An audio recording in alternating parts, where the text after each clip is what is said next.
quero convidar que você pegue a sua Bíblia em mãos nessa hora. Glórias a Deus. Amém, queridos? Amém. Hoje nós estaremos fazendo uma viagem na palavra do Senhor. Tá? E eu quero fazer algumas recomendações antes de entrarmos na palavra do Senhor. Porque a palavra do Senhor todos os dias é muito séria, mas hoje é seríssima. Tá? Eu gostaria de pedir ao diácono Paulo Sarto, para quem for entrando aí, porque o culto começa às 19, quem for entrando aí, entrando caladinho, sem cumprimentar todo mundo. Porque quando a pessoa chega atrasada, ela não tem que sair cumprimentando a igreja toda, não. Quem chegou atrasado, chega, senta lá, fica quietinho. Amém. Amém. Tá certo? Aí o irmão, por gentileza, adverte a pessoa: ó, entra quietinho, já está na hora da palavra, senta aí no teu cantinho e fica na sua. Amém. Porque a pessoa, o culto já começou, aí a pessoa quer cumprimentar todo mundo. Não é? Quem chega atrasado, chega, senta quietinho aí e fica quietinho, para não atrapalhar o andamento da palavra do Senhor. Tá certo? Então, gostaria de convidar você a ter muita atenção nessa palavra, porque hoje a palavra é esclarecedora. Tá certo? O objetivo hoje é esclarecimento. As crianças vão ficar hoje bem quietinhas. Eu não admito bagunça das crianças hoje, de nenhuma delas. Tá certo? Hoje eu não quero conversa entre as crianças. Estão ouvindo as crianças? As crianças estão ouvindo? Diga amém. Amém. Pois é, então hoje eu não quero criança gritando aí atrás. Eu quero criança bagunçando, que hoje o assunto é muito sério.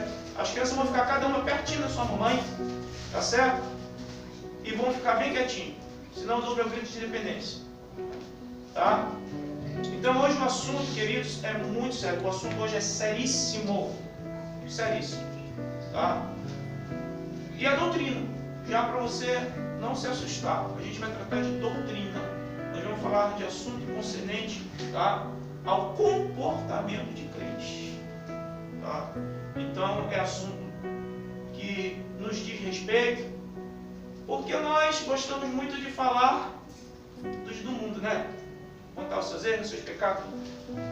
Mas a responsabilidade da igreja não é com os do mundo, a responsabilidade da igreja é com os membros. É quem está nos atos do Senhor, quem está na casa do Senhor. Essa é a nossa responsabilidade. A doutrina é para nós. A doutrina não é para os de fora. Amém? Amém? Como eu não sei se você vai aplaudir depois da palavra, então eu quero pedir para você aplaudir agora.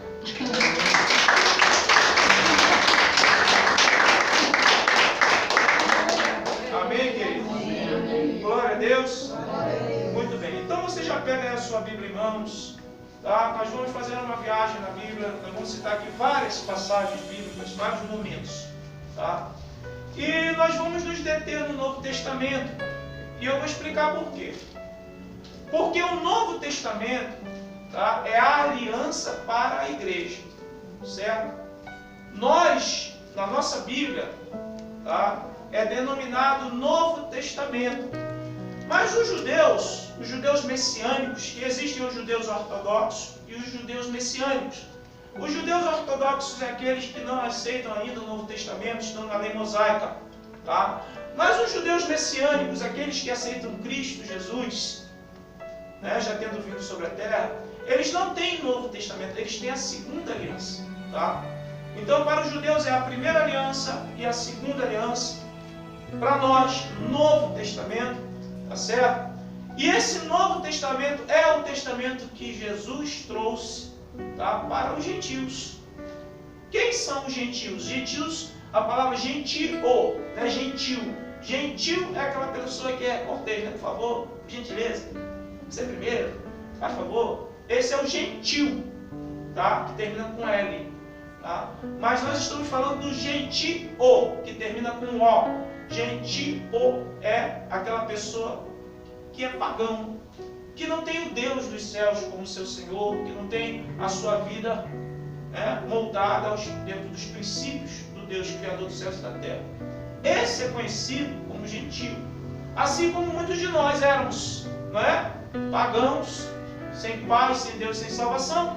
Mas agora nós aceitamos a Cristo, nós deixamos de ser gentio e passamos a ser a igreja. Quem está entendendo? Então existem os judeus, existem os pagãos e existe a igreja. Amém? Amém. Então, nós somos judeus? Não. Não. Nós estamos ainda na adoração a deuses mundanos? Não. Então, nós somos diga a igreja. Igreja. Diga, eu sou a igreja. Eu sou a igreja. Portanto, o Novo Testamento, ou a Segunda Aliança, é o testamento para a igreja. Então é moldado no Novo Testamento que nós temos os princípios que moldam, tá, a organização dessa instituição. Tá certo? Que há mais de 2000 anos tem sido um sucesso. O que tem sido ruim nessa instituição tem sido o comportamento de muitos homens ao longo desses séculos. Tá certo? E eu quero fazer algumas perguntas aqui, que serão perguntas introdutórias para a gente poder entrar aqui no contexto do que a gente vai abordar hoje. A pergunta é: a Bíblia é confiável? Sim. É importante que você tenha uma opinião a respeito da Bíblia, tá certo? Então a Bíblia é confiável? Sim. Certo. A Bíblia, ela pode ser, para nós, um manual de fé e de prática? Sim. Deixa eu explicar primeiro. A Bíblia pode ser um manual de fé, por quê? Porque através do entendimento da Bíblia eu passo a crer em Deus. E aí, a partir desse entendimento, eu começo a ter um comportamento para que agrade esse Deus. Porque a Bíblia, tá, ela é conhecida no meio de todos, principalmente dos crentes, como um manual de fé e prática. Então não é só de crença, mas de crença e atitudes, não é isso?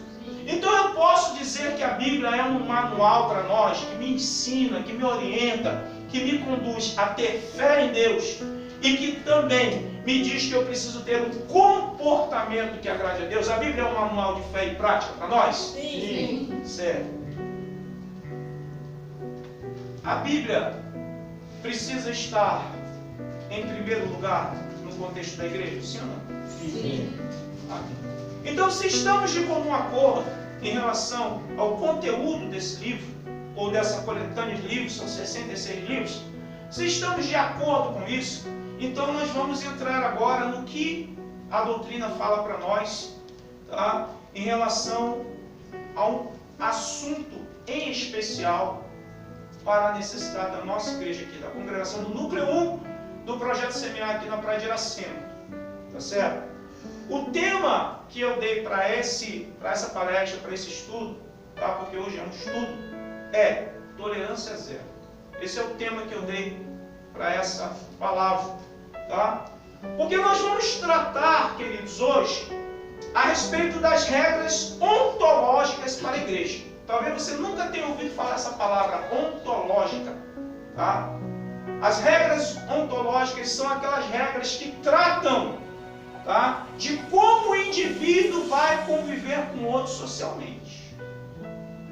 Existem regras ontológicas em todos os segmentos sociais, tá? Existem regras ontológicas dentro de uma empresa, sim ou não? Sim. A gente pode fazer o que a gente quer dentro da empresa? Não. Pronto, isso aí são determinações, são princípios estabelecidos dentro da empresa.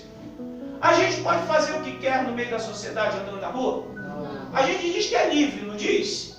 A gente diz que é dono do nariz, não diz? Mas a gente pode fazer o que quer? Isso são regras ontológicas. Por quê? Porque o meu direito termina aonde começa o do meu próximo. Você está entendendo? Amém. O meu direito termina aonde começa o direito do meu próximo. Tá? Dentro da igreja é diferente? Eu posso fazer o que eu quero dentro da igreja? Não.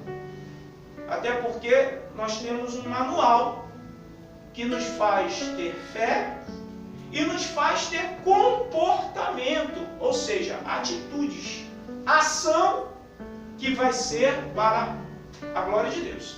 Então nós, cristãos, vivemos para que Deus seja glorificado.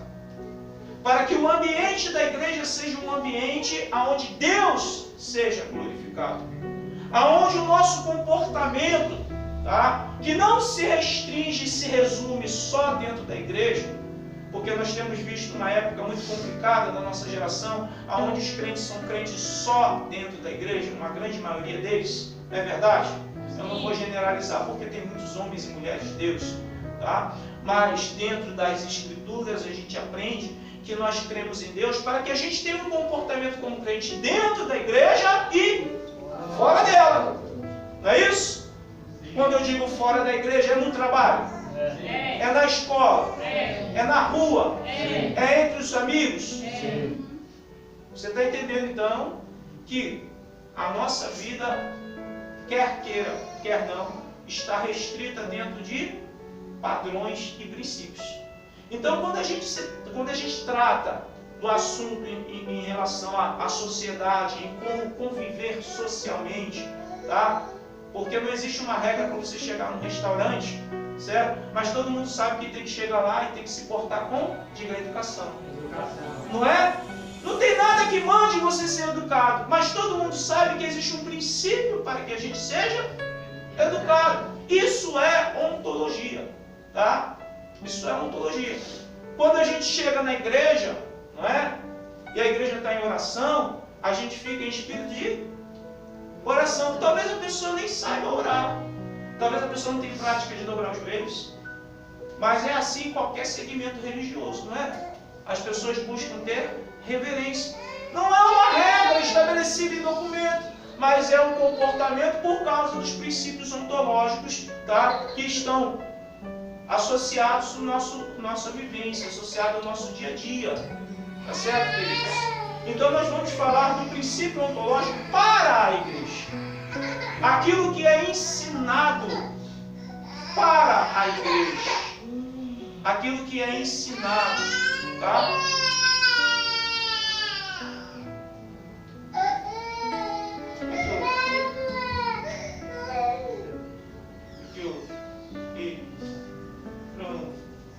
É só ter paciência com ela que vai dar certo. Amém, queridos? Então nós vamos estar tratando um assunto concernente a qual a conduta do homem e da mulher de Deus. Qual a conduta do crente. E não só qual a conduta do crente, mas qual a conduta da liderança da igreja. Porque pouco se fala a respeito disso, não é? Normalmente a liderança fala muito sobre o que os crentes têm obrigação. Mas pouco se menciona aquilo que a liderança, tá, precisa agir, sobre aquilo que a liderança precisa se posicionar em relação à igreja. Então nós vamos tratar aqui, tá, do padrão de ensino para a igreja e como nós devemos reagir. E aí é onde está o grande problema. Talvez nós saibamos como agir, mas a gente tem muita dificuldade em como a gente reage. E há uma diferença muito grande de agir para reagir, tá? Agir significa que eu tomo uma atitude. Reagir é diferente. É quando alguém faz alguma coisa e me provoca uma ação. Você está entendendo isso, querido? Está entendendo, querido? Em nome de Jesus? Então nós vamos entender hoje o que a Bíblia espera da gente. Amém? Amém. Tolerância zero é o tema da mensagem, tá? Do estudo. Diga, tolerância zero. Tolerância zero. Eu dei esse tema tolerância zero mediante a postura das Escrituras para nós, tá?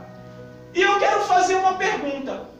O que fazer com os falsos irmãos? O que fazer com os falsos irmãos? Isso é uma pergunta. Essa pergunta é o que vai dar início aqui à nossa conjectura, tá? Porque cada um diz uma coisa, é ou não é? Um diz, não vamos suportar, não vamos tolerar, não vamos ter paciência, não vamos ter calma, não vamos deixar, não vamos amar como a gente ama nós mesmos. Só que raramente as pessoas vão para a Bíblia para dizer o que a Bíblia pensa a respeito. E eu quero que você aperte seu cinto aí de segurança, para você não cair para trás. Porque você vai se surpreender com o que a gente vai abordar aqui hoje. Tá? Por quê chegamos a esse nível? Porque muitas vezes as pessoas questionam a postura do irmão Robson. Eu vou dizer irmão Robson, sabe por quê? Porque aqui nós estamos na qualidade de sermos iguais. Tá? Se eu falhar, assim como se você falhar, nós vamos para onde? Vai para cima? Vai para onde? Vai para baixo, né? Certo? Então o que acontece, querido? Na qualidade de irmão Robson, eu estou aqui na qualidade hoje de irmão Robson. Nós vamos conjecturar juntos mediante a palavra. Então eu não vou estar aqui impondo nada. Nós vamos estar aqui hoje, diferente de tudo o que já aconteceu aqui no Projeto Semear ao longo desses 3 anos, nós vamos estar conjecturando sobre a Escritura. Tá? Eu não vou falar o que eu penso hoje. Eu vou falar o que a Escritura diz. E aí eu espero que você, nessa noite, tá, esteja com o coração aberto para receber o que a Escritura diz. Tá? A pergunta é: o que fazer com os falsos irmãos? Existem falsos irmãos no nosso meio, sim ou não? Sim. Quando eu digo em nosso meio, eu não me restringo aqui à congregação, eu digo no meio da igreja espalhada no mundo, não é verdade? Tá? Antes de qualquer coisa, a gente vai ter que descobrir quem são os falsos irmãos. Não é? Porque a gente diz que é falso irmão mediante a forma que a gente imagina, né?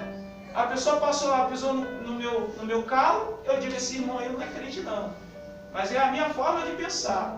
Nós vamos analisar pela Bíblia quem a Bíblia diz que é falso irmão. Tá certo? E eu quero, antes de qualquer coisa, chamar você a abrir a sua Bíblia lá em 1 de Coríntios. Primeira epístola do apóstolo Paulo à igreja de Corinto. 1 aos Coríntios, capítulo de número 6. Tá? E o versículo de número 5. 1 aos Coríntios, capítulo 6 e o versículo de número 5. Tá? Quando eu disse que o Novo Testamento é o testamento para a igreja, certo? Nós temos no Novo Testamento os livros que tratam da biografia de Jesus, que é chamado Evangelhos, os 4 livros que tratam da vida de Jesus, seu nascimento, morte e ressurreição. Tá? Nós temos um livro histórico, que é o de Atos dos Apóstolos. Depois de Atos dos Apóstolos, nós temos 21 epístolas, as cartas doutrinárias. Essas 21 epístolas, queridos, são exatamente a doutrina da igreja. São exatamente, tá, o regulamento ontológico para a igreja. E depois nós temos, tá, o Apocalipse, que é o livro profético das coisas que hão de acontecer. Tá certo? Então, dentro dessas epístolas, que vai de Romanos a Judas, está contida todo o regulamento para que a igreja seja uma igreja. Trata do comportamento dos homens, trata do comportamento dos membros, trata do comportamento das mulheres, das crianças, trata do comportamento da liderança, dos presbíteros, dos líderes, trata de como a igreja deve ser administrada. Tá? Infelizmente, nós temos uma liderança eclesiástica hoje que não trata muito sobre essas epístolas, porque quando nós tratamos dessas epístolas, nós vamos falar também dos nossos defeitos como líderes, e os líderes não querem mostrar seus defeitos para os seus membros. Tá?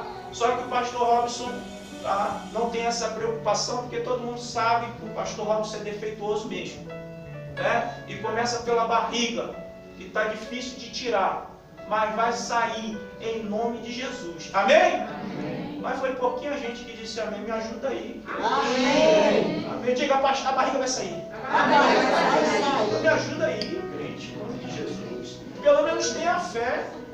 Amém? Amém. Tá certo. Eu vou ter que dar uma quebrada aqui de vez em quando, tá? Porque eu estou tenso. Eu estou tenso. E essa tensão é porque é em respeito à palavra do Senhor, que já começa dizendo assim. O apóstolo Paulo, em 1 Coríntios, capítulo 6, e o versículo 5, diz assim: Para vergonha vos digo, não há, porventura, nem ao menos um sábio entre vós, que possa julgar no meio da irmandade. vou ler de novo. O apóstolo Paulo, escritor da doutrina das igrejas, diz assim: para vergonha, vos digo, para vergonha. Ele se sente envergonhado. E ele diz: não há porventura nem ao menos um sábio entre vós que possa julgar no meio da irmandade. Olha aqui para mim, meus queridos. O apóstolo Paulo faz uma pergunta de extrema relevância para nós nos dias de hoje. Ele está perguntando: não existe porventura uma pessoa que tenha sabedoria, que tenha entendimento e possa julgar entre a irmandade? Você está entendendo que o assunto é para nós aqui, não é por de fora? Não é para o macumbeiro, não é para o pervertido. O assunto é para nós. Paulo está perguntando: será que não tem um sábio? Será que não tem uma pessoa que possa julgar as questões da irmandade entre os irmãos? Tá? Eu quero explicar antes de qualquer coisa essa palavra julgar. Porque tem muito sabidinho e muita sabidinha que fala um monte de besteira. A palavra do Senhor diz que eu não devo julgar o meu irmão. Tá certo, fala mesmo. Só que as pessoas buscam um entendimento de uma coisa que sequer tem noção. A palavra julgar tem duas interpretações, ou seja, tem dois significados a palavra julgar. A palavra julgar, quando Jesus diz, né? Não julgueis para que não sejais. Quando Jesus diz isso, ele fala julgar no sentido de decidir como um juiz. Quando Deus ele diz, através de Jesus Cristo, não julgueis, ele está falando assim: não seja juiz. Porque o juiz dá a sentença, não é? Eu sentencio fulano de tal a 50 anos de reclusão na cadeia lá de Alcatraz. É assim ou não é? Isso é uma sentença judicial. Isso é uma sentença de um juiz. Quando Deus diz não julgueis, ele está dizendo não determine o fim de uma pessoa. É isso. Não seja um juiz. Não feche questão sobre a vida de ninguém. É isso que Deus está dizendo. A segunda interpretação que dá a palavra julgar é formar opinião, avaliar, considerar a situação. Por isso que nós temos um termo que dizemos assim, tá? Você não tem juízo, menino. Quantos já ouviram essa frase? Menino, tu não tem juízo, não! Porque o juízo é o nosso senso de avaliar as coisas. Você está entendendo que tem dois significados a palavra julgar?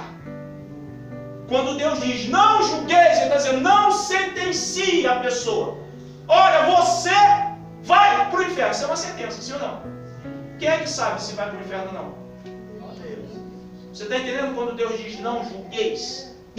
Mas quando Paulo diz assim, não há um entre vós que possa julgar entre os irmãos, ele não está falando sentenciar os irmãos, ele está se referindo a considerar as situações, analisar quem está certo e quem está errado, falar da verdade. É isso que Paulo está se referindo, porque tem muito sabido aí que fica falando um bocado de besteira e não sabe nem o significado das palavras. Tá?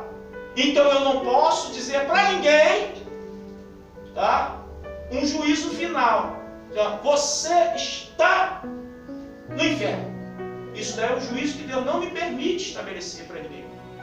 Mas Paulo está dizendo que eu posso exercitar o meu juízo no sentido de analisar as questões, de conjecturar sobre o comportamento das pessoas, principalmente no meu caso de liderança, de analisar como as pessoas estão indo, se estão indo bem ou se estão indo mal, analisar a situação para dar um conselho, analisar uma situação para dar uma chamada e analisar uma situação para dar uma bronca.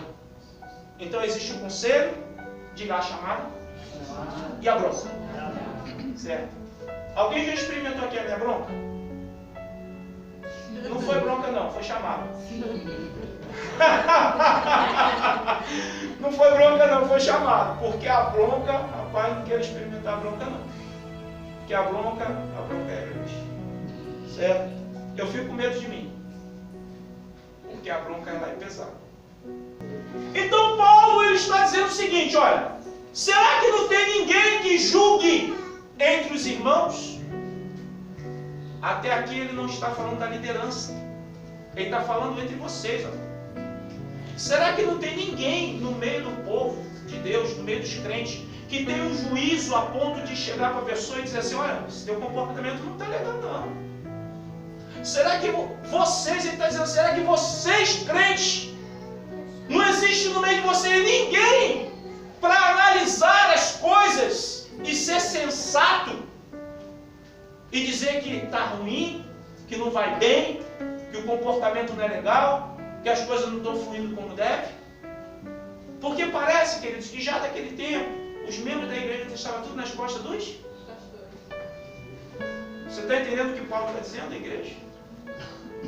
Que vocês podem minimizar os problemas que chegam para a liderança. Que a membresia da igreja pode filtrar os problemas que chegam para a liderança. Porque se houver sensatez, a pessoa já vai ouvir a verdade no meio da igreja. A pergunta é, as pessoas estão ouvindo a verdade no meio da igreja? Antes de chegar no pastor, para o pastor poder dar a cajadada? Entende aonde é que as pessoas têm que se esbarrar com a doutrina? Aonde? Quando o pastor diz, diga assim, no meio da igreja. Diga entre os irmãos. Porque cada um de nós sabe o que é certo e o que é errado. Mas a grande maioria de nós fica, ó, e diz assim, isso aí é para o... E agora que Paulo está fazendo uma pergunta para o meio da igreja? Parece que está superficial ainda, não é? Mas vamos nos aprofundar? Vamos lá para o livro de Romanos. Vamos voltar aí um pouquinho. É um livro antes aí. Livro de Romanos. No capítulo 1 do livro de Romanos. Tá? Capítulo 1 do livro de Romanos, a partir do versículo 28. Aos Romanos, capítulo 1, versículo 28. Eu vou ler, acompanha aí por gentileza, que diz assim. Tá? Diz assim. E por haverem desprezado... Desculpa, olha, queridos. Isso aqui, Paulo está escrevendo para os crentes da igreja de Roma, tá? Para os crentes da igreja de Roma e crentes que não estavam muito bem na sua conduta. E ele diz assim, ó. E por haverem desprezado o conhecimento de Deus, olha aí, era gente que conhecia, era gente que sabia, era gente que tinha entendimento de Deus, que vivia na igreja, mas desprezaram. Quantos crentes desprezam o conhecimento sobre a verdade de Deus? Aí ele diz, e por haverem desprezado o conhecimento de Deus, o próprio Deus os entregou a uma disposição mental reprovável. Quando diz que Deus os entregou a uma disposição reprovável, está dizendo que Deus parou de amparar. Deus deixou de amparar e disse, agora vai do jeito que você quer ir. Por isso que Deus deixou eles a uma consciência reprovável. Porque tem uma hora que Deus, ele se enche o saco. E simplesmente Paulo está dizendo que Deus fez assim, ó, você quer ir? Você quer viver essa vida? Então vai. Por isso que Paulo diz que Deus os entregou a uma disposição mental reprovável. Que diz assim, para praticarem coisas inconvenientes. Aí o versículo 28 diz, cheio de toda... Olha, ó, considera o que vem aí, ó. Essa gente que era crente, que Deus deixou de amparar, estavam cheios de quê? Cheios de injustiça. O que é injustiça? É dizer que o certo está errado e que o errado está certo. É proteger os parentes. Porque bandido é o do vizinho, mas não olha a bandidagem que o filho está fazendo. É que o marido da vizinha, né, é o pilantra e o safado, mas não considera o próprio marido. É que a mulher do vizinho é isso, aquilo, aquilo outro, mas não considera a própria mulher. Entende o que é injustiça? Injustiça é a gente mudar a verdade em mentira e a mentira em verdade. Isso é injustiça. Tá? Então essa gente era toda cheia de injustiça. Malícia. O que é malícia? É um comportamento maligno. um comportamento que tem prazer em fazer mal aos outros. E quando uma pessoa fala de alguém na intenção de destruir a moral de alguém, isso é malícia. Diferente quando você procura o pastor está acontecendo uma situação assim, assim, assim, é diferente. Você está querendo ajudar a pessoa. Está buscando o pastor com o intuito, tá, de levar uma ajuda para essa pessoa mudar. Tá certo, queridos? Então, ó, essa gente está cheia de quê? De injustiça, malícia, avareza. O que é avareza? Tem dinheiro para maquiagem, tem dinheiro para comprar roupa, tem dinheiro para comprar sapato, tem dinheiro para passear, mas não tem dinheiro para cumprir com as obrigações, pagar suas contas, pagar o que deve. Tem dinheiro para tudo e não para as responsabilidades. Isso é avareza, querido. Isso é avareza. Tá? O que mais que diz aí? Maldade. Tá? Possuídos de inveja. O invejoso, a invejosa é aquela que quer sempre o que é dos outros. Não quer lutar e ir atrás daquilo que é seu. Tá certo? Aí diz o que mais? Homicídios. Tá? Homicídio é quando a pessoa tem no coração desejo de morte. E hoje o ser humano inspira desejo de morte o tempo todo, é ou não é? O tempo todo o ser humano inspira desejo de morte, queridos. Tá? Contenda. Aí vem dolo. Sabe o que é dolo? Dolo é fazer sabendo o que está fazendo. Isso é dolo. É errar sabendo que é erro. Isso é dolo. Tá certo? Aí vem malignidades. Aí sendo difamadores. Não é isso? Caluniadores. Aí vem aborrecidos de Deus. Sabe o que é aborrecido de Deus? É que vive reclamando do Senhor, das atitudes dele. Aí quer culpar a Deus por tudo que acontece na sua vida. Faz as coisas erradas. Planta vento e colhe o quê? E a culpa é de Deus. Esses são os aborrecidos de Deus. Diz que a sua vida está assim. Por quê? Porque a culpa é de Deus. Não. A nossa vida está do jeito que está por nossa culpa. Porque nós hoje estamos colhendo o que a gente plantou ano passado. A nossa vida é de colheita e semeadura. Então a gente não pode culpar a Deus por absolutamente nada. Mas existem essas pessoas que são crentes que são aborrecidos de Deus. Vivem dizendo, esse Deus não me enxerga. Esse Deus não me vê. Esse Deus não faz nada por mim. Quem já ouviu essa ladainha? Fique esperto, que é gente reprovável. Tá? Porque crente de verdade conhece o poder de Deus e sabe que mais cedo ou mais tarde Deus vai agir. Deus que vai fazer a grande obra sobre os nós. Mas continua mencionando aqui, ó, insolente. Você sabe o que é insolente? Insolente é desrespeitador. Tem crente ou não tem crente insolente? Que peita, que não respeita a autoridade. Que a autoridade está falando, a pessoa está lá, replicando. Isso é insolente. Tá? E a insolência, irmãos, é terrível. Porque a insolência, praticada por um, ensina outros a serem insolentes também. E se o líder não se posicionar, queridos, o insolente engole. Por isso que eu dou meus gritos valendo aqui e vou continuar gritando. Já advertindo aquelas pessoas que estão sonhando com o pastor Robson. Não acontecerá. Porque eu sei bem lidar com o ser humano, queridos. Tá certo? O que mais que diz aí? Depois de insolente? Arrogante ou soberbo. Que anda com o nariz? Não olha para baixo. É por ele, dele e para ele todas as coisas. Quem está entendendo? Quem é soberbo? Tem no nosso meio soberbo? Tem muito ou tem pouco? Muito. Presunçosos.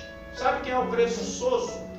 É o que vive presumindo as coisas. Vive, ó, imaginando. Viu o Alain tomando um baré, né? Ali, comendo uma coxinha. Aí o presunçoso passou, olhou aquela garrafa de baré, mas o rótulo estava para o outro lado, e ele disse que o Alain estava tomando cerveja. Esse é o presunçoso. E o presunçoso causa tanto problema na igreja, queridos, que você não faz nem ideia.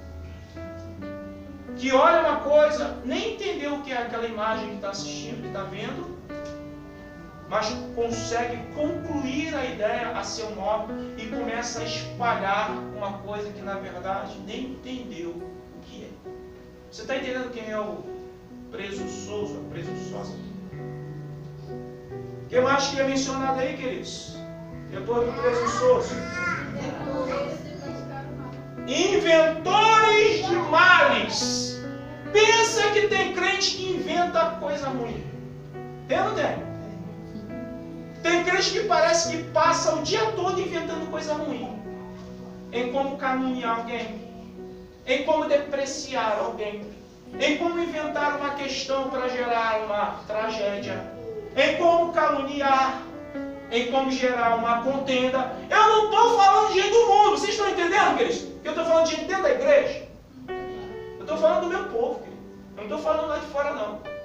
Eu estou falando dentro da igreja. Tem isso tudo aí. E já tinha no tempo de Paulo. Se já tinha no tempo de Paulo, hoje está 100 vezes maior esse negócio, querido. Porque está pensando que o negócio diminuiu? A bronca fez foi aumentar. Fez foi aumentar a bronca. Tá certo? O que mais que diz aí? Desobediente aos pais. Olha aqui para mim. Para vocês que são solteiros, você quer uma mulher boa pro seu lado? Veja se ela é obediente aos seus pais. Vocês mulheres que são solteiras, você quer um marido bom ao seu lado? Veja se ele é obediente aos seus pais. Porque é o grande princípio. Honra pai e mãe e se prolongarão os seus dias na face da terra. O primeiro mandamento com promessa. Tá? Olha se é um bom filho. Olha se é uma boa filha. Olha se o comportamento dele é um comportamento que é louvável em relação aos seus pais. Olha se o comportamento dela é um comportamento de obediência. Aprendeu a ser dona de casa com a sua mãe. É, o negócio é estranho. Aí a Bíblia ensina isso tudo dia, queridos. Aí depois que casa fica reclamando. Essa mulher é esse homem. Mas a Bíblia ensina. Quebrou a cara porque não quis ler a palavra. Não quis estudar a Bíblia. Certo? E outra coisa. Quando é novinha, é uma beleza, não é? Quando é novinho, você quer saber como essa novinha vai ficar quando tiver lá seus 60 anos? Olha para a sogra.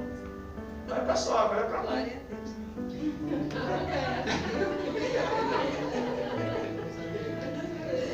É, vocês estão aprendendo, né? Certo, vamos lá. Aí o que diz mais aí? Desobediente aos pais, aí vem o insensato. Sabe quem é o insensato? Insensato é quem age como se fosse doido, doente mental. Tem gente que age feito doente mental assim, ó. Fica dando um olho para o coitado. Tá com dinheiro no bolso, mas está querendo que você pague a coxinha ali na esquina. Isso é doença mental, meu querido. Desculpa, mas é doença mental. Tá cheio de gente assim dentro da igreja. O seu guarda para usar o dos. É exatamente esse o comportamento desse tipo de gente insensato. Age como se fosse doido, doente mental. E está cheio de insensato no meio da igreja. E gente que diz que vive da obra. É assim ou não é? Gente que diz que vive da obra. Mas a Bíblia diz: trabalharás dia e noite para que não seja pesado o seu irmão. E está acontecendo o inverso. A gente está querendo estudar o irmão.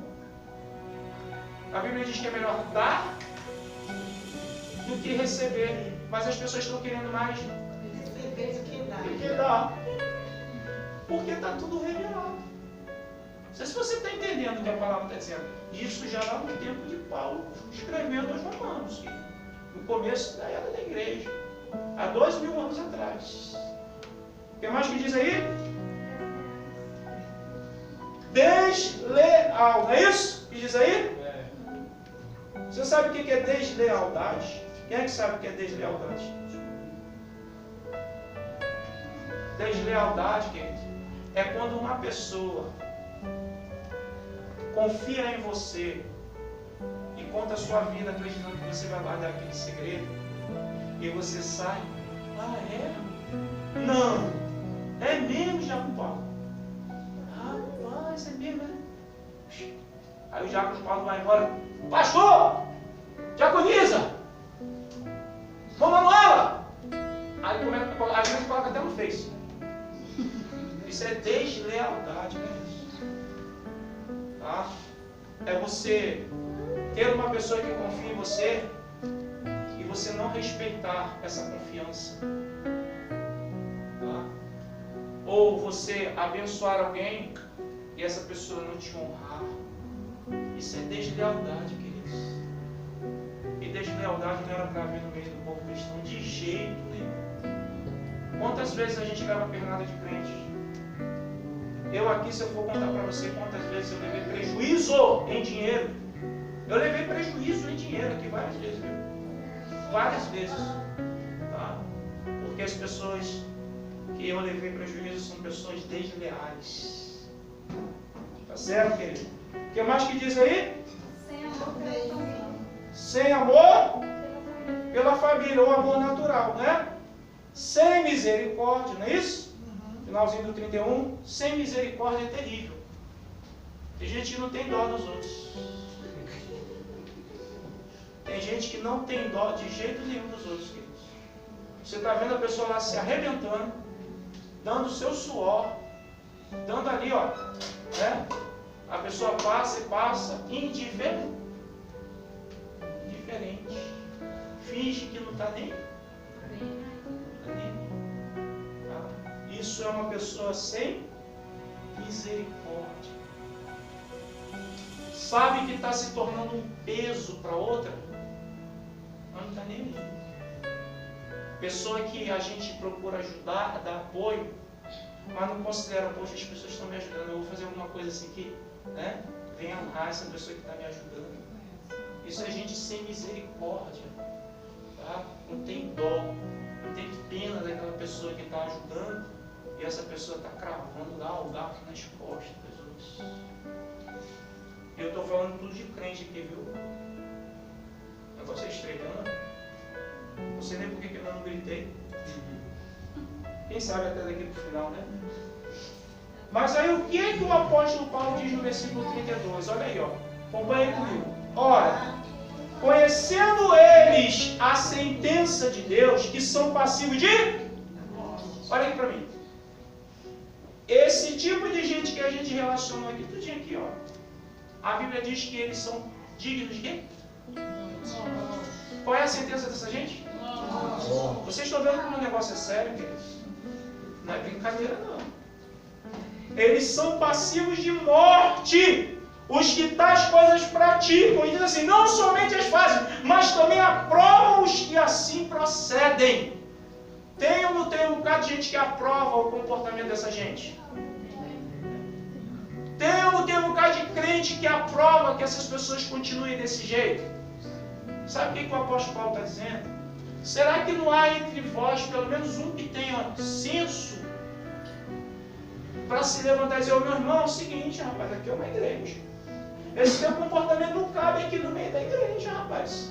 O pastor está ali, ó, trabalhando, se esmerando na palavra, se dedicando a trazer uma palavra pura, limpa, um alimento limpo, e você se comportando desse jeito. O apóstolo Paulo está dizendo que quem tem que se comportar como um juiz, não no sentido de juiz para dar o juízo, mas para julgar, analisar o comportamento das pessoas e já dar uma chamada. Porque existe liberalidade para a igreja chamar a atenção, sim, se a pessoa estiver se comportando erradamente. Só que hoje a grande maioria está passivo, está deixando as coisas acontecerem sem dizer. Aí é conivente. E quem é conivente é passivo de morte junto. Existe no artigo tá, penal brasileiro crime de conivência. Quem já ouviu falar? Eu já falei sobre isso aqui. Existe o crime de conivência. Você não fez, mas viu ou estava junto, é conivente. Você não fez, mas estava junto logo na hora da batida policial, está no meio. Crime de conivência. Tá? E se não for enquadrado no crime de conivência, vai ser enquadrado no crime de vadiagem. Quem sabia que existe no Código Penal brasileiro o crime de vadiagem? A pessoa que está desempregada vive zanzando para lá e para cá. Isso é crime de vadiagem. As coisas são sérias, querido. Às vezes as pessoas querem ser crentes, mas não querem considerar a palavra. Paulo está perguntando, será que não existe um entre vós no meio da igreja para chamar a pessoa sem o pastor precisar ir lá falar? Será que não tem um no meio da igreja para apontar os erros das pessoas e dizer, ó, aqui o negócio é diferente, aqui não é igual lá, aqui é diferente, aqui o negócio segue assim? Será que não tem um no meio da igreja para defender o evangelho? Isso é sério. Porque parece que, às vezes, só o pastor está remando. Remando sozinho. E não é. É para a igreja toda estar remando. Ajudando a obra a ser obra de Deus. Porque o pastor não vê tudo. Vê? Vocês não veem coisa que eu não vejo? Não é isso? Vocês ouvem coisa que eu não ouço? Sim. Vocês sabem de coisa que eu não sei? Sim. Então por que vocês não resolvem? Por que vocês deixam acontecer? Por que vocês deixam passar? Aí quando o Espírito Santo incomoda você, em vez de você ir lá resolver, aí te incomoda é para falar para o pastor? Não. O Espírito Santo está te incomodando que é para você resolver. Porque afinal de contas você faz parte do povo. É isso que o apóstolo Paulo está falando. Vamos a outra passagem, 1 Coríntios, capítulo 5. 1 Coríntios, capítulo 5. 1 Coríntios, capítulo 5, a partir do versículo 9. Primeira carta aos Coríntios, capítulo 5, a partir do versículo 9. E aí eu vou pedir para você prestar muita atenção e não cair para trás. Se você tiver quase caindo para trás, você espera, levanta a mão e peça ajuda, que o diácono vai lá e segura a cadeira. Tá? Olha aqui para mim. Vocês já estão lendo, né? Olha aqui para mim, por favor. Vocês já estão lendo antecipadamente, isso é mal. Sabe por quê? Porque vocês não ouvem o comentário. Tá? Quando a gente for ler, a gente vai ler junto. Olha aqui para mim. Esse momento é um momento decisivo da palavra. É um momento que ninguém ensina. E é um momento, queridos, que nós não queremos respeitar e queremos nos posicionar como se nós fôssemos Deus. Porque tem hora que não é para a gente fazer o que a gente sente, é para fazer o que está sendo mandado. Ah, eu sinto no meu coração assim, mas a palavra diz assim. Então eu considero o meu coração a palavra? E por que eu considero a palavra? Porque a própria Bíblia diz que meu coração é enganoso. Mas a gente vive uma loucura demente de fazer, não, sentir no coração, mesmo que esteja contradizendo a palavra, não, eu senti no coração. Coração enganoso. Porque o que a Bíblia diz é que eu tenho que obedecer. Mesmo se o meu coração entender diferente. Mesmo se as minhas ideias pensem diferente. Mesmo que não seja aquilo que eu queira. Mesmo que não seja aquilo que está dentro do meu coração. Eu tenho que obedecer a palavra. Porque é a palavra que sabe o que é melhor. Não é o meu coração. Quem está entendendo? E esse é o problema do Evangelho hoje. Que líderes, pastores, membros de igreja querem fazer o que está dando na telha, segundo o seu coração, e não quer obedecer a palavra. Se não obedece a palavra, então não é a regra de fé e prática mais. Se não obedece a palavra, então não é pela palavra que a gente está na presença de Deus. Se não obedece a palavra, aquilo tudo que a gente falou aqui no começo é mentira. Ou eu obedeço gostando ou não, ou eu estou fora da palavra, queridos. Às vezes o pastor Robson toma algumas atitudes aqui e é questionado. Ah, por que, pastor? E a vontade de dar, de dizer, porque você não conhece a Bíblia, é por isso. Porque se você conhecesse a Bíblia, você ia entender o porquê está sendo tomada essa atitude. Tem gente que acha que eu sou rigoroso. Eu acho até que eu sou amoroso demais. Porque eu nunca eu já chamei a atenção. Mas destratar, eu já chamei a atenção. Mas tratar mal, quem aqui já foi tratado mal aqui comigo? Eu falo duro, mas pela palavra. Eu exorto pelas escrituras. Mas quando é que eu deixei de ser gentil com alguém? Quando é que foi que eu deixei de ser educado com alguém? Quando é que foi que eu deixei de ser amoroso com alguém? Os homens pelo menos experimentam meus beijos aí todo dia. Aí eu estou aborrecido com o cara, meu irmão. Eu vou lá e lasco um beijo nele e um abraço. O cara nem sabe que eu estou aborrecido com ele. Tá aí quem está de testemunha, pastor Nele. Às vezes eu venho com o culto, cuspi maribundo, mas aquele cabra fez aquilo, eu não acredito que aquele cabra fez aquele negócio. Aí quando chega no culto, eu vou lá dar um beijo, um abraço. Como é que tá, meu filho? Você nem sabe. Eu estou ali com o coração, vontade de rachar ele no meio, uma espada. Botar o lado direito, o lado direito, o lado esquerdo, o lado esquerdo, bem separadinho, vontade de dar. A pessoa nem sabe. Aí eu vou orar, aí o Senhor calma meu coração, aí a gente toca para outro dia. Porque existe uma diferença muito grande, queridos, tá? Da seriedade da palavra sobre os nossos ombros para ser ministrada. E aquilo que eu estou ministrando, eu não fico exímio disso não, queridos. Essa palavra ela serve para mim, ó, cai sobre a minha vida do mesmo jeitinho que cai sobre a sua. Porque eu sou servo igual a vocês. Mas o texto agora é de uma severidade, querido, muito grande. E que eu tenho certeza que a grande maioria das pessoas que estão aqui dentro nunca ouviu falar disso. Mas você vai ver dentro da Bíblia. Amém? Amém. Então vamos lá. Começa assim o texto. 1 Coríntios, capítulo 5, versículo 9. Diz assim, olha. Já em carta vos escrevi que não vos associeis. Deixa eu explicar o que é se associar. Olha aqui para mim. Se associar é ter amizade. Se associar é ter parceria. É parceiro. Igual o Romário, não. O Romário é parceiro, todo mundo, né? Se associar significa ter ligação de uma pessoa com outra. O texto está começando dizendo aqui, ó. Já em carta, olha, Paulo escreveu uma carta para Coríntios antes dessa primeira aqui, ó. Ele já tinha escrito uma carta para a igreja de Corinto antes dessa. A gente não sabe para onde foi parar essa carta. Porque ele mesmo está dizendo, já em carta vos escrevi que não vos associeis com os impuros. Aí o versículo 10 diz, refiro-me com isso, não propriamente aos impuros desse mundo. Olha aqui para mim. Paulo não está falando dos de fora. Paulo não está falando daqueles que são de fora da igreja. Ele está dizendo agora, não propriamente aos impuros desse mundo. Ou os avarentos, ou roubadores, ou idólatras. Pois nesse caso teríeis de sair do mundo. Se fosse para Deus nos cobrar em relação ao comportamento desse do mundo, era melhor a gente sair, porque a gente vai encontrar gente que é da igreja de todo canto, não é? Mas ele diz no 11 assim, mas agora vos escrevo que não vos associeis com alguém que, dizendo-se irmão, olha aqui para mim, ele está se referindo a quem? A crente.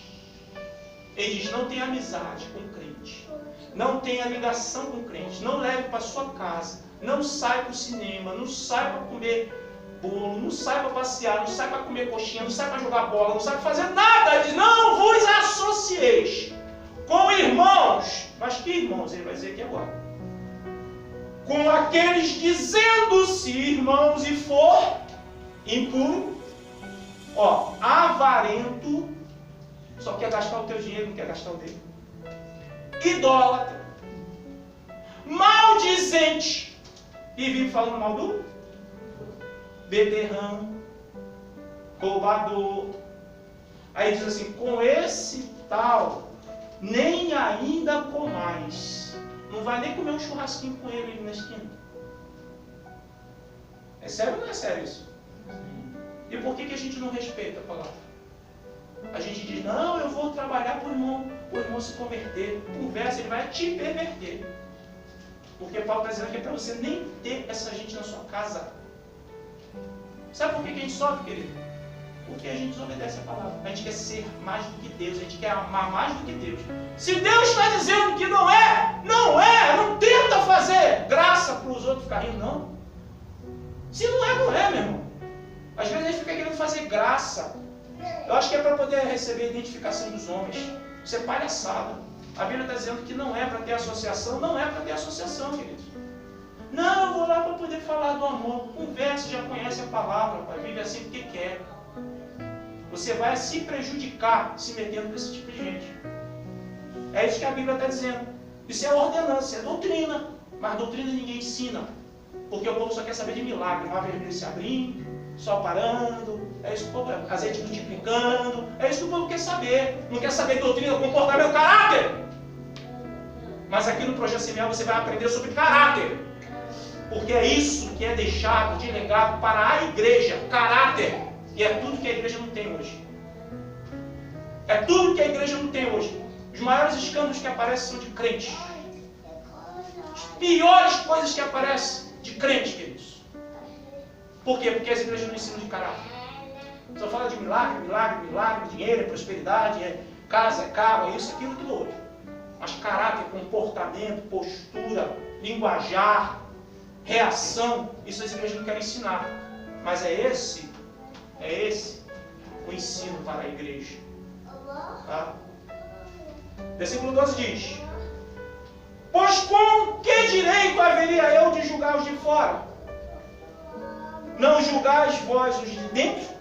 Mais uma vez ele diz: será que vocês não podem julgar entre vocês mesmos?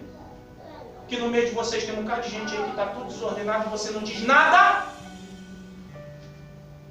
Por que não diz nada? Porque tem medo de dizer? Por que não diz nada? Porque quer fazer média? Porque é a política da boa vizinhança, né? A gente deixa a pessoa dar pernada na gente, enrolar a gente, mentir pra gente, trair a gente, para depois a gente ficar: tadinho de mim. Pastor, me ajuda, eu confiei tanto nela. Rapaz, pelo comportamento da pessoa tu já sabe quem é, rapaz. Pelo comportamento do cara tu já sabe o que ele faz. Se fez 1, 2, 3 vezes, vai fazer a quarta ou não vai? Só vai deixar de fazer se a gente interromper. E por quanto tempo as pessoas vão ficar fazendo da igreja um lugar de bagunça? É isso que Paulo está perguntando. Não há entre vós um que tenha um senso, uma sabedoria para julgar entre as causas dos irmãos? É isso que Paulo está falando. Está pesado? Não está não. Quer ver o que ele diz agora? Versículo 13. Os de fora, porém, Deus os julgará. Mas sabe o que ele manda agora entre os de dentro? Expulsai dentre vós esse malfeitor. Sabe o que é expulsar? Quantas igrejas estão expulsando esse tipo de gente do seio da sua igreja?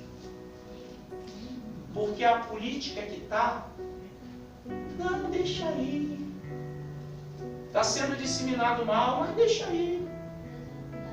Deus vai mudar. Se Paulo está dizendo que é para botar para fora, é para botar para fora. Porque não vai mudar. Se não mudou quando aceitou Jesus, não entrou em processo de mudança, depois que caliçou, não vai mudar. É sério ou não é sério? Então por que dizem que eu sou severo? Se eu nunca botei ninguém para fora. Estou às vésperas disso. E estou comunicando a igreja. Comecei a comunicar de sexta. Estou às vésperas disso. Mas esperei mais de 2 anos para tomar essa atitude. Porque foi muito conselho. Foi muita orientação. Foi muita conversa. E não é que quando começa aquele choro, parece até que a pessoa é pobre coitada mesmo. Mas é lágrima de crocodilo. Eu já tive a capacidade de pegar a pessoa, ir para o interior e viajar alguns quilômetros. Quantas horas de viagem? 2 horas, foi? 2 horas de viagem para levar a pessoa para o interior porque o negócio estava ruim para a pessoa aqui. No meio do caminho eu paguei merenda porque achei que a pessoa estava com fome. Cheguei lá, deixei lá na casa dos parentes. E depois eu vim saber, olha, não colocou uma gota de gasolina. Eu paguei a merenda porque achei que a pessoa estava com fome. E estava com 3 mil reais no bolso. para você ter ideia. Depois eu mandei dinheiro para a pessoa voltar para cá, para Fortaleza. Vai para a casa de um, sair falando da casa desse. Vai para a casa do outro, comer, beber, dormir. E não? Ah, vocês não conhecem, Samir? Né? Para comer, beber, dormir. Para comer, beber, dormir. Para comer, beber. Pessoa que deu dormida, comida e bebida. E está na casa bola de outro. Que passou já alguns meses comendo, bebendo, dormindo em ar-condicionado e não querer dar um centavo. Vou falar, pior que a pessoa trabalha há 6 meses numa empresa ganhando salário mínimo, 880, R$1.000. 6 meses é R$1.000 da conta. Não podia pagar um aluguel de R$200. Aí a pessoa dizer que não tem dinheiro para pagar um aluguel de R$200. Queridos, a gente precisa acordar. Porque, sinceramente, queridos, do jeito que a gente está indo, a gente está indo mal. O que Paulo manda fazer? Então é para quando acontecer, você não dizer assim, esse pastor é ruim. Esse pastor está fora da palavra. Esse pastor está agindo contrária à vontade de Deus. Isso aqui é para você saber o rigor e a dureza da palavra do Senhor. Tudo bem, até aqui está entre a igreja, né? Porque quem está dizendo para expulsar é a igreja, não é o pastor não. Ele está expulsando o mal do vosso meio. Está dizendo para vocês tomarem a decisão, falando assim, meu amigo, é o seguinte, não vai mais na minha igreja não, porque o teu comportamento não é legal não, rapaz. Vai lá na minha igreja, lugar de pessoa séria, lugar de pessoa trabalhadora, lugar de pessoa que está construindo a vida, lugar de gente fiel. Não vai na minha igreja não, porque o teu comportamento não é legal lá para aquele ambiente. Só que a gente faz exatamente o contrário. A gente quer trazer tudo que é ruim para dentro da igreja. Olha, a igreja está mandando botar para fora o que é ruim, para ficar só o que é bom. Aí sabe o que a gente está fazendo? Trazendo o que é ruim e quem é bom, ó. Está indo embora porque não está aguentando mais. Levar volta, enrolar, mentir, traição. Aí está ficando o quê? Eu estou falando no contexto geral, queridos. Estou me referindo aqui, eu estou falando no contexto geral. O que está ficando na igreja é o quê? É pessoas que vão na igreja e não tem compromisso com ela. Não é. As igrejas são lotadas aí, querido. O pastor não sabe nem o nome dos membros. É assim, não é? Aqui eu conheço cada um. Ah, conheço. Talvez eu fale, mas pastor, nem vive comigo, não sei como é. Ah, eu sei como é. Tá pensando que tem gente que não vem no buzina no meu ouvido? Buzina no meu ouvido, sim. Buzina. Ah, eu ouço. Eu não digo uma palavra, eu ouço. Às vezes a pessoa vem até querer me manipular. A pessoa sabe falando de tal. É bem assim, o senhor sabia disso? Porque está querendo me atiçar para me ir lá e pegar a pessoa. Eu tenho experiência em lidar com pessoas de muitos anos. De muitos anos. Tá? Eu fui gerente de uma equipe de adolescentes. Tá? De mais de 200 adolescentes no McDonald's. Eu sei lidar com pessoas, queridos. Eu sei quando é artimanha, eu sei quando é mutretagem, eu sei quando... Só que eu fico dando uma de João sem braço. Quem já ouviu falar o João sem braço? Sabe como é que é o João sem braço? É aquele bonequinho assim, ó, que você bate nele, ele vai lá no chão e... Mas se você der bobeira, ele bate em você. Pum. É ou não é? Aí eu vou dando uma de João sem braço aí, fingindo que... Né? Não é assim? Fingindo que está tudo bem e vou deixando até o momento em que o Espírito Santo de Deus, olha, basta. Tá certo? Porque aí vai começar a prejudicar a igreja. E já tem gente comentando sobre a igreja. Tem gente que fala assim, esse pastor prega tão duro. Esse pastor é tão rigoroso. E fulano de tal que está fazendo isso tudo aí, ele sabe disso e não faz nada. Aí fica bom para minha cara? Fica bom para a cara de vocês que são membros? E aí, é aquela igreja lá, tá lá a pessoa lá, ó, membro da igreja, participa da ceia, tá sempre lá na igreja lá, e o comportamento, ó, pega e não paga, assim de gente que procurou pastor, fulano de tal, que entrou comigo e não pagou. Pastor, fulano de tal, pastor, para arrancar o dinheiro dessa mulher, meu Deus do céu, todo já sabe que é uma mulher. Pastor, para poder receber o dinheiro dessa pessoa. O brabo é que fica 6 meses para pagar uma pessoa que comprou lá naquelas revistinhas. Aí essa semana passada, ou semana retrasada, eu fiquei sabendo que pediu a revistinha de novo. Aí sabe o que a dona da revistinha falou? Não vou dar não, que para receber. Ela acordou ou não acordou? Sim. Então a gente precisa acordar aqui. Precisa parar de querer amar mais do que Deus. A gente precisa acordar. Só que eu não posso ficar falando só da igreja, eu tenho que falar de mim também. Tá certo? Porque eu quero mostrar para você que eu sou honesto a esse nível. Tá? E eu vou falar da minha responsabilidade. Está disposto a saber? Eu gostaria que todos aqui tivessem caneta, que gostassem de anotar as referências direitinho, para chegar assim, para na hora que precisasse estar aqui. Eu gostaria que todo mundo aqui fosse daquele aqui, ó, tá aqui anotado, para quando precisasse, ó, tá aqui na palavra e tal. Isso é importante, sabia? Eu gostaria muito que fosse assim. Né? Mas cada um é cada um. Certo? Porque tem hora que vão requerer de você, esse teu pastor, hein? Esse teu pastor é um perverso, maligno, é do cão, o diabo esse cara. Fala, não, olha o que a Bíblia diz aqui, ó. Aí você não vai saber onde está. Ela fala, não, mas na Bíblia eu mandei fazer assim. A pessoa pergunta, aonde? Aí você,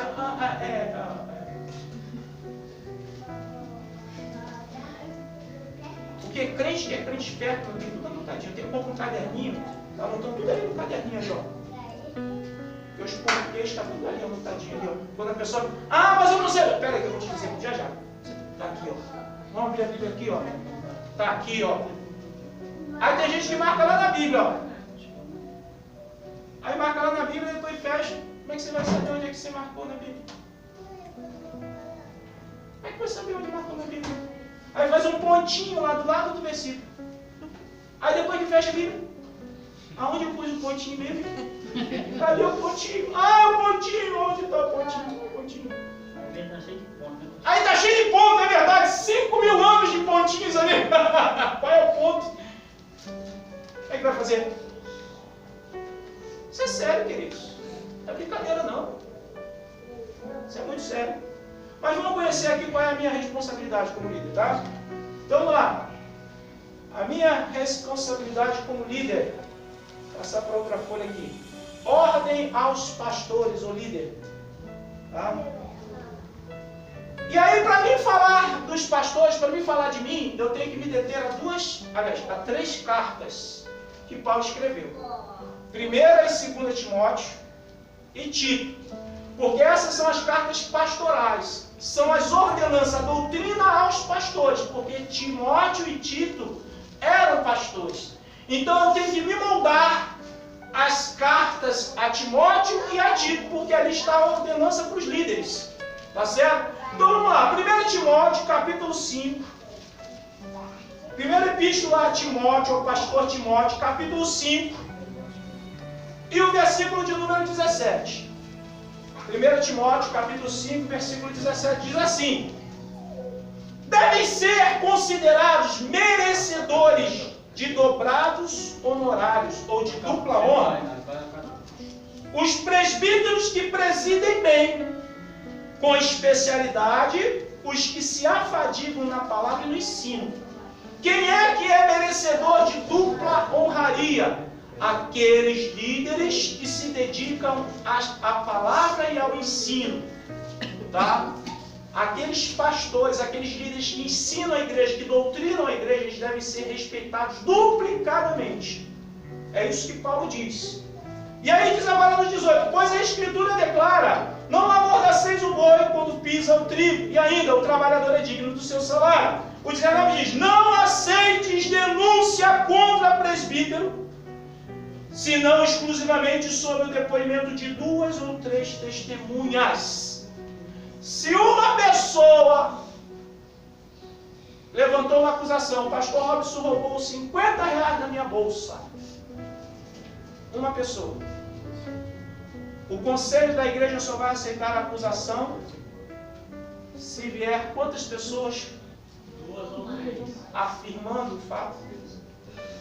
Aí vai ser aceito para uma investigação. Você está entendendo? Uma pessoinha falou para você lá na rua, encheu o teu ouvido. No dia de hoje já é o suficiente para você espalhar para todo mundo e dizer que aquilo é fato. É assim ou não é? Pois é. E aí agora, o versículo 20 diz: quanto aos que vivem no pecado, repreende-os o quê? Fala forte. Na presença de todos. Na presença de todos. Então olha aqui para mim. Repreende-os na presença de todos. Ele explica por quê. Para que também os demais temam. Pare com essa palhaçada. Pastor Robson me chamou a atenção em público. Eu vou sair da igreja. Porque ele tinha que me chamar no gabinete pastoral e falar só comigo. Quanta gente sai da igreja com esse argumento? Mas a palavra diz que é para repreender em público.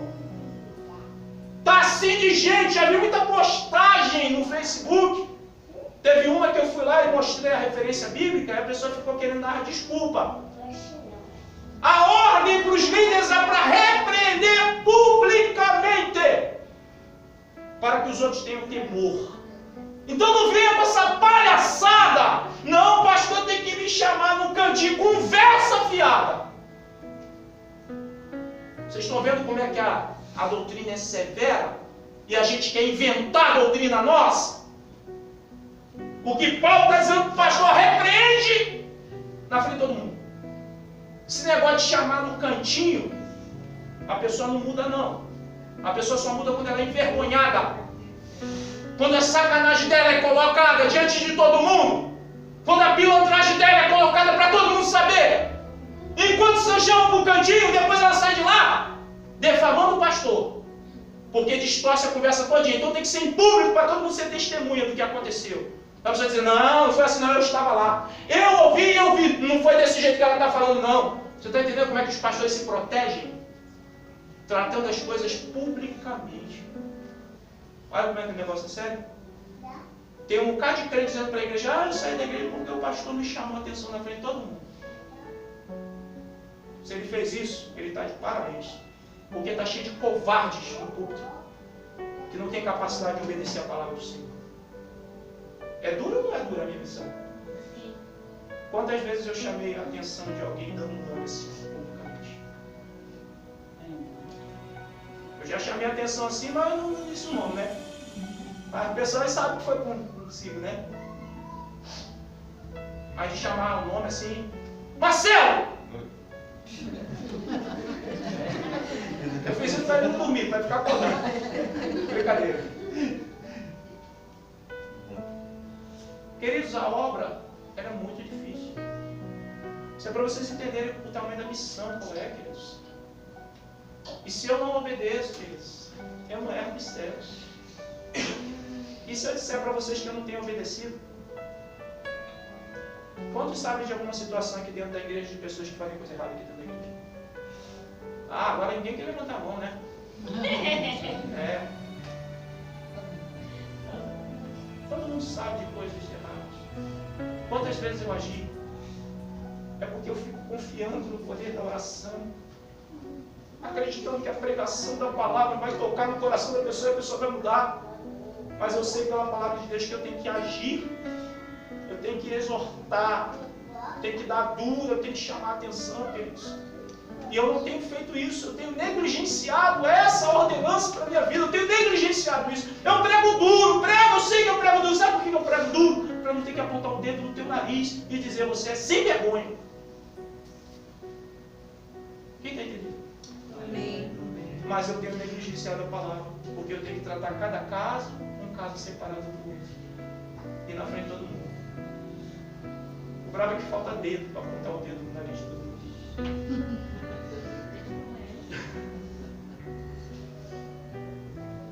No capítulo 1, queridos, ainda Timóteo aí, ó, versículo 18. Capítulo 1, versículo 18. Glória a Deus. Olha só o comportamento de Paulo, exemplificando a Timóteo como ele deve se comportar.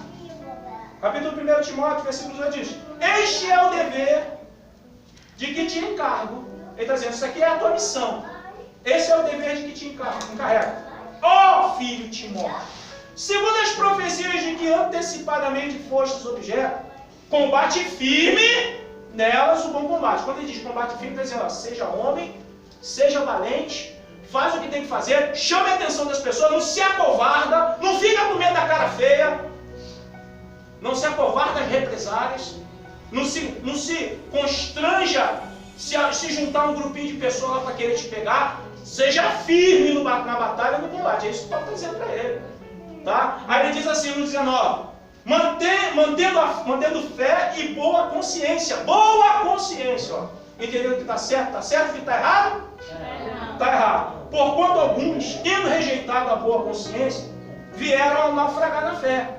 Aí o 20 diz: e dentre esses se encontram Himeneu e Fileto, dois sujeitos, os quais entreguei a Satanás. Olha o que Paulo fez. Pegou os crentes. Está aqui Satanás, está na tua mão para tu fazer o que quiser com eles. E agora? Quem disse que pastor não amaldiçoa, que líder não amaldiçoa? Se tiver causando mal à igreja, causando dano na igreja, foi lá e estuprou uma na jovem. Aí ficou lá e veio com aquela choradeira, daquelas que a gente já conhece aí. Aí veio para a igreja e veio que estuprou outra. Aí veio choradeira, tudo, aí veio de novo. Vai acontecer o quê? Aí o que o pastor tem que fazer? Vem cá, candão, pegar no cangote dele, levar lá na viatura policial, estuprador, prende, bota na cadeia. Satanás, se anda com a vida desse desgraçado. Isso não é pregado na igreja, é? Não. É pregado amorzinho. Amorzinho. Amorzinho, amorzinho. O pedófilo continua pedófilo. O boiola continua boiola. O ladrão continua ladrão. É assim que está a igreja hoje. Porque está faltando autoridade dentro da igreja. O pilantra continua pilantra. A fofoqueira continua com a língua grande. Ninguém corta a língua dela. Estou falando besteira, querido? O que está faltando para a igreja, querido? Posicionamento. Posicionamento. Quem faz a igreja somos nós. Está aqui a regra. Ó. E quem é que tem que se posicionar agora? Está esperando vir anjo do céu para fazer aquilo que a gente tem que fazer? Não vai vir, não. Diga, sou eu que tenho que fazer. Eu tenho que fazer. Diga, o zelo da igreja está nas minhas mãos. É, eu sei que está assim de gente querendo fugir da igreja agora. Querendo rapar fora. Porque não quer se comprometer. Ser crente é ter compromisso. Ser crente é ter compromisso. E manter a integridade na casa do Senhor. Pergunta é, você quer isso? É uma decisão de cada um. Por isso tem um bocado de gente que fica pulando de igreja em igreja. Porque fica procurando a igreja perfeita. O bravo é que poderiam ter achado uma igreja perfeita. Se houvesse um ensino de comunhão a ponto da igreja junta prevalecer e manter a integridade do corpo. Uma pessoa que vem que gosta da pilantragem, né, se junta lá com outro, que deveria de repreender. Não, rapaz, não faça isso não. Não, mulher, não faz desse jeito não. É assim, ó, vamos aqui, vamos levar uma vida direitinho. Vamos andar aqui na linha direitinho, não faz isso não. Só que sabe o que está acontecendo? A pessoa liga e vai dizer assim, não, isso não é legal não. Eu falei, isso não é muito bom não, mas onde é? Que horas, hein? Não, você vai estar lá, vai. Eu vou dar uma passadinha pro lado também. Em vez de repreender, a gente acaba cedendo. Aí como é que fica a igreja? Himeneu e Fileto foi entregue a Satanás por Paulo. Aí ele diz assim, para serem castigados. Para serem castigados, a fim de não mais blasfemarem. Por que Paulo entregou esses dois na mão de Satanás? Para eles sofrerem e pararem de blasfemar contra o pastor e contra a igreja.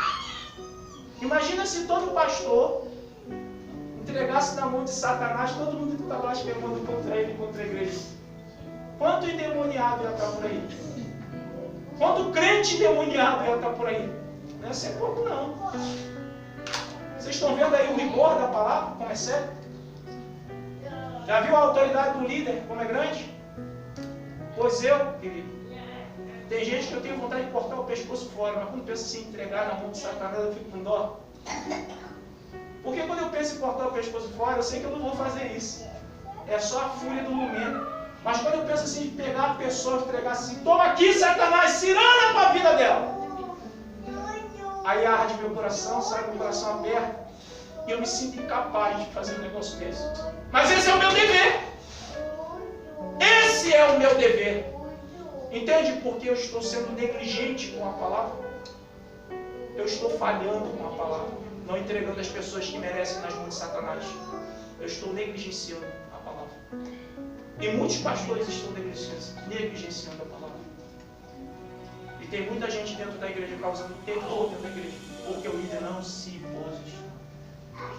2 Timóteo capítulo 3, versículo de 1 a 5. Olha o que o apóstolo Paulo manda eu fazer. Isso aqui o apóstolo Paulo está mandando eu, pastor, como mandou Timóteo fazer. A partir do versículo 1. Capítulo 3, versículo 1 de 1 Timóteo. Diz assim. Aliás, desculpa, queridos. 2 Timóteo. 2 Timóteo, capítulo 3, a partir do versículo 1. Diz assim, olha. Sabe, porém, isto. Nos últimos dias sobrevirão tempos difíceis. Ó, ele está se referindo aos nossos dias. 2000 anos atrás, ó. Paulo está se referindo aos nossos dias. Sabe, porém, isto, nos últimos dias sobrevirão tempos difíceis. E ele diz, pois os homens serão egoístas, avarentos, tá? Jactanciosos, arrogantes, blasfemos, desobedientes aos pais, ingratos, irreverentes, desafeiçoados, implacáveis, caluniadores, sem domínio de si, cruéis, inimigos do bem, traidores, atrevidos, enfatuados, mais amigo dos prazeres do que amigo de Deus, tendo forma de piedade, aparecendo piedade, negando-lhe, entretanto, o poder. O que diz aí a última frase do 5? Foge desses também. Foge. Foge. Você está dizendo foge, eu não posso fugir da igreja, então eu tenho que fazer o quê? Botar para fugir. Botar para longe. Botar para correr. É sério ou não é séria a responsabilidade do pastor? Mas por que o pastor não bota para correr? Porque o pastor está falhando. O pastor Robson está falhando nisso. Falhando nisso. Tá? Quando ele escreve a Tito, é o livro seguinte, depois de 2 Timóteo.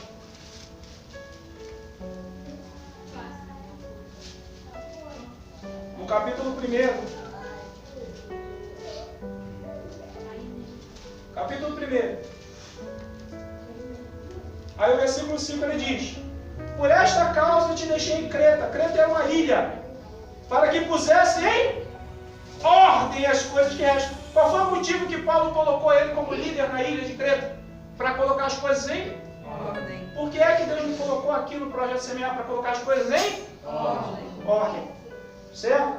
Aí o versículo de número 10 diz assim: porque existem muitos insubordinados. Sabe o que é insubordinado? É quem não obedece. É quem não obedece, é quem não honra o ensino. Quando o pastor está falando, não obedece. Diz para fazer assim, faz de outra maneira. Insubordinado, que não se submete à liderança. Também não respeitou os pais, não respeitou os professores, não respeitou os patrões que teve. Aí vai querer respeitar o pastor dentro da igreja? É o histórico que a gente tem dos brasileiros, querido. Viveram uma vida de desobediência e anarquia. Aí como é que vão obedecer o pastor? Não acostumaram a obedecer ninguém. Aí chega na igreja e vai obedecer o pastor como? Como é que vai se submeter à liderança, à ordenança? Como é que vai se submeter à autoridade? Vive uma vida como quer! Aí como é que se submete à autoridade da igreja? Vocês estão entendendo o histórico nosso, como é ruim? É ruim, queridos. Quantos aqui tem filhos que estão aí pelo mundo aí, tu não tem autoridade de manter o filho dentro de casa? Nem a filha dentro de casa? Quantos aqui não tem nem coragem de dizer para o filho, para a filha, olha, você vai me obedecer. E se o filho disser, mas eu sou de maior, e você disser, mas você está dentro da minha casa e está comendo das minhas custas, então tu vai me obedecer. Não tem coragem de dizer. Sabe por quê? Porque não deu bom exemplo de pessoa obediente. Como é que quer que os filhos obedeçam?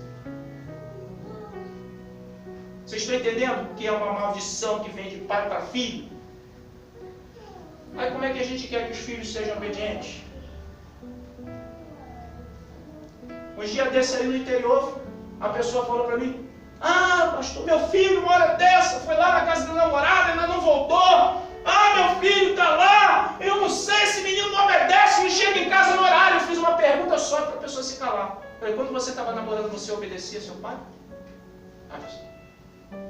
Aí a esposa olhou e fez assim: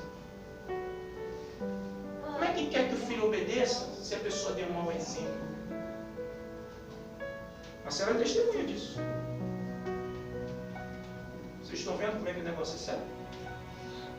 Aí o texto diz assim, ó: porque existem muitos insubordinados, diz aqui, faladores sem sentido. Tem um bocado de gente está falando coisa que não faz sentido nenhum. Você vai conversar com a pessoa começa, parece um debilóide. O assunto não tem nada a ver para... Como é que chama, irmão, no ditado popular assim, para tirar de tempo? Fora do ano. Né? Para tirar de tempo. Dá uma de debilóide, para tirar do tempo, para não ter que... Não é? Bater de frente com a verdade. São esses faladores sem sentido. E enganadores, especialmente da circuncisão. Ele está falando dos crentes, querido. Aí diz agora o 11. É preciso fazer o quê? É preciso fazê-los calar, tapar a boca deles. É isso que diz a palavra, tapar a boca deles. Tá? Porque andam pervertendo casas inteiras, ensinando que não devem, por torpe ganância. Gente que tem um comportamento desordenado, desordenando o comportamento dos outros. O que o pastor tem que falar? Fazer? Tapar a boca. E como é que tapa a boca dessa gente? Se não for quebrando os dentes. Dizer para parar de falar? Vai parar de falar? Não fala mais, rapaz! Vai parar? Não. E como é que a gente vai parar de falar? Quebra o dente. Quebra o dente. É porque eu tenho que procurar as alternativas para obedecer a palavra. E a alternativa que eu acho não vai quebrar o dente. Porque essa é a ordem. Faça o calar. Agora eu tenho que me virar para fazer. Parar de falar. Versículo 13 diz assim, olha: tal testemunhas há, portanto repreende-os severamente, para que sejam sadios na fé. Tá? Versículo 16: no tocante a Deus, professam conhecê-lo, entretanto o negam por suas obras. É por isso que são abomináveis, desobedientes e reprovados para toda a boa obra. É por isso que quando vem aquela história assim: vai me levantar aqui. E aí eu digo: não vou te levantar nada. Porque vai ter. Quem está entendendo? Tem como ser de outra maneira? Para encerrar, queridos, capítulo 2, aqui no versículo 15, diz assim: ó: dizem essas coisas, exorta e repreende também com toda a autoridade. E ele diz aqui: ninguém te despreze. Sabe o que Paulo está fazendo com Timóteo? Aumentando a autoestima dele. Que ninguém te despreze. Quando tu falar, fala com autoridade, não importa a cara deles. Não importa se vão fazer cara de mal, se vai ficar se sacudindo, se vai ficar... Porque fica um bocado de gente aqui quando eu estou pregando. Como quem diz assim: lá vem ele. Tá vendo? E faz na cara dura para me ver. E eu vejo. E eu vejo, queridos. Sabe por quê? Porque as pessoas querem que eu pregue aquilo que elas querem que eu pregue. Só que eu vou pregar aquilo que o Senhor me inspirar e me determinar a pregar para a igreja. Goste ou não goste. Ninguém está aqui forçado, tá? Não. Pronto. Ninguém está aqui forçado. Então não adianta a tua cara feia, o teu muxoxo, o teu gemido, a tua reclamação. Eu não estou nem aí para a tua carranca. Não estou nem aí, porque o meu compromisso é com o Pai. Só Ele me leva para o céu. Porque é mais fácil você me levar para o inferno. Quem daqui pode me levar para o céu? Ninguém. Só para o céu da boca do leão. Porque para o céu, diga, só Jesus. Só Jesus. Diga, mas eu não vou. Para a boca do leão não. Diga, eu vou. Eu vou.